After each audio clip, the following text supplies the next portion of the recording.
உன்னை லவ் பண்ண ஒரு காரணத்துக்காக இப்ப வரைக்கும் கஷ்டப்பட்டுட்டு இருக்கேன் நானு. எனக்கு சுத்தமா நிம்மதி நோலை கிடையவே மாட்டேங்குது.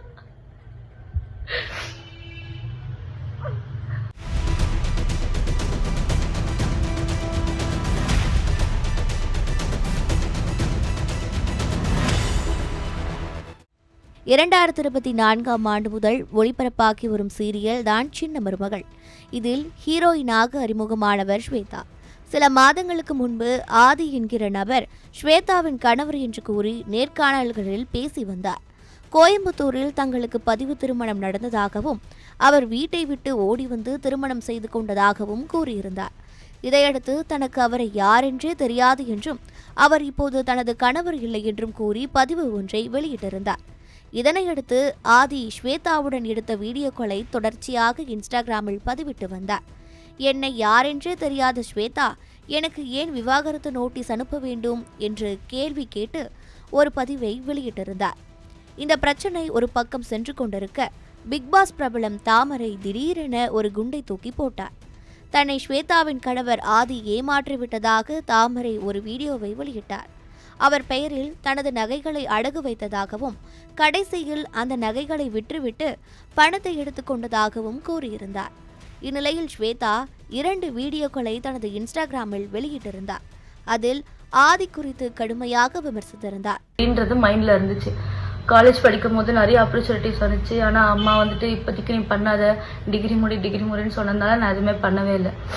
அப்போ வந்ததுக்கு அப்புறமா தான் இந்த மாதிரி சீரியல் சான்ஸ் கிடைச்சது. சீரியல் பண்ண நைட்டு பகல்னு சின்ன மருமகளுக்காக நான் அவ்வளோ கஷ்டப்பட்டிருக்கேன். நான் என்னோட எஃபர்ட் ஃபுல்லாக போட்டு நான் வந்துட்டு அதில் ஏதோ அது எனக்கு தெரியாததெல்லாம் தெரிஞ்சுக்கிட்டு நடிக்க தெரியல அது இதுன்னு வந்துச்சு. கான்ட்ரவர்சி எல்லாத்தையும் தாண்டி இப்போது ஏதோ சின்ன மருமகள்ன்ற ஒரு நல்ல சீரியலில் நான் இருக்கேன். அது பிகினிங் ஸ்டேஜ்லேருந்து இவன் கூட இருக்கான். ஆனால் இவன் எதுவுமே பண்ணல. நான் மட்டும்தான் வீட்டில் வேலைக்கு போயிட்டு இருந்தேன். எங்ககிட்ட ஒன்றுமே கிடையாது.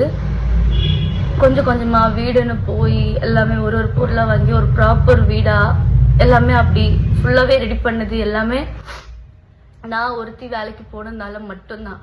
நான் நைட்டு பகல்னு கஷ்டப்பட்டு அந்த காசெல்லாம் நான் உனக்கு தான் செலவழிச்சிருக்கேன். ஏன்னா நீ எனக்கு வேணும், உனக்காகன்னு இந்த 2.5 வருஷம் நான் சீரியல் போனதை ஃபுல்லாக நான் உனக்கு தான் கொடுத்துருக்கேன். அது நான் ஒரு நாள் கூட நான் ஏண்டா அப்படின்னு நான் சொல்லி நினச்சதே இல்லை. நான் உனக்கு அவ்வளோ உண்மையாக இருந்தேன்.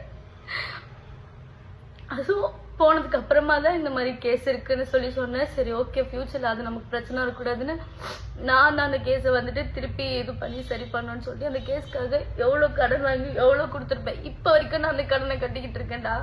ஆனால் அசால்ட்டா நீ வந்து பேசிட்டு போற. எனக்கு புரிய மாட்டேங்குது. நீ என்ன தைரியத்துலடா சுத்திக்கிட்டு இருக்க? கொஞ்சம் கூட ஒரு கில்ட் ஃபீல் இல்ல, ஒரு போயிட்டோன்ற வருத்தம் இல்ல. எனக்கு மட்டும் நீ நேர்ல கிடைச்சன்னு வச்சுக்கோ. இல்ல பெரியவா மாதிரி பேசுறல, கோர்ட்ல பாத்துக்கிற நீ கோர்ட்டுக்கு வரியா?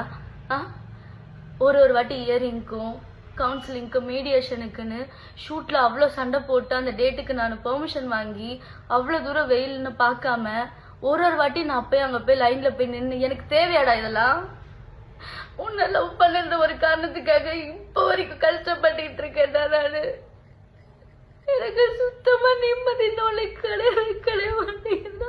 கடைசியில் எனக்கு உன்னை பிடிக்கல, இப்படி ஒரு கேவலமான ஜென்மம் என் லைஃப்ல தேவையே இல்லை, நான் நிம்மதியா இருக்கவே முடியல, ஏதாவது பண்ணி போனோன்னு பயமா இருக்கு, மாத்திரை போடாம என்னால தூங்க முடியல, சைக்கோ மாதிரி நீ பிஹேவ் பண்ற, நான் மென்டலி உன்னால பாதிக்கப்படுறேன், எனக்கு ஏதாவது ஒன்று ஆச்சுன்னா அதுக்கு அவன்தான் காரணம் என எல்லோருக்கும் சொல்லி இருக்கிறேன் என்று 2வது வீடியோவில் பேசியுள்ளார்.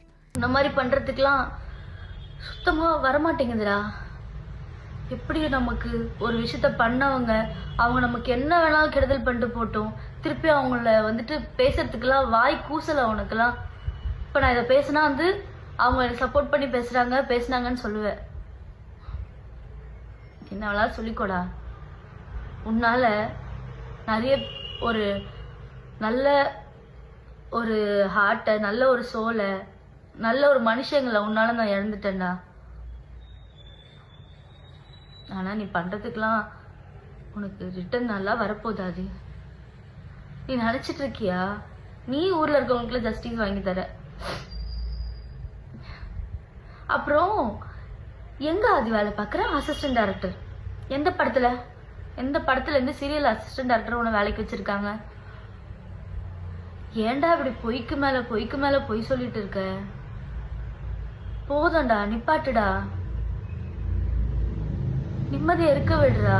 நீ நிம்மதியா உங்க வேலையை பாருடா. தயவு செஞ்சு இவங்கிட்ட யாரும் ஏமாந்துடாதீங்க. நல்லா பேசி நல்லாவே ஏமாத்துவார் சார், நல்லாவே பேசுவார். தயவு செஞ்சு யாரும் இவன்கிட்ட பேசி ஏமாறாதீங்க. ஆல்ரெடி அஃபெக்ட் ஆகிருக்கவங்க, நீங்கள் அஃபெக்ட் ஆகிருக்கீங்கன்றது ஒருத்தவங்க மூலயமா வந்து சொன்னால் மட்டும் பத்தாது. வெளியே வந்து எப்படி அஃபெக்ட் ஆனீங்க ஏதானீங்கன்னு சொன்னால் தான் உங்களுக்காக ஏதாச்சும் பண்ணுவாங்க. தயவு செஞ்சு அதை வெளியே வந்து பயப்படாமல் சொல்லுங்கள். இவன் ஒன்றும் பெரிய இதாக கிடையாது. வெளியே வந்து சொல்லுங்கள். உங்களுக்கு என்ன கிடைக்கணுமோ, நியாயம் கிடைக்கணுமோ கிடைக்கும். அவன் பண்ணுற பாவம்லாம் அவனுக்கு கண்டிப்பாக ஏதோ ஒரு வகையில் இப்போ இல்லைனாலும் எப்போவாச்சும் அவனுக்கு கிடைக்க தான் போகுது. அதனால யாரும் எதுக்கும் ஃபீல் பண்ணாதீங்க. நாமெல்லாம் உண்மையாகவே நம்ம மனசு அப்படி இருந்திருக்கு, அதனால தான் இப்படி நம்ம ஏமாந்துருக்கோம். ஓகே, பரவாயில்ல, போச்சு. நீங்கள் அதுக்கெல்லாம் வந்து ஃபீல் பண்ணாதீங்க. காசு தானே, நம்ம சம்பாரிச்சிக்கலாம். அவன் கேவலமானவன், அசால்ட்டாக ஒரு நம்மளை ஏமாற்றிட்டு சம்பாதிக்கிறவன்.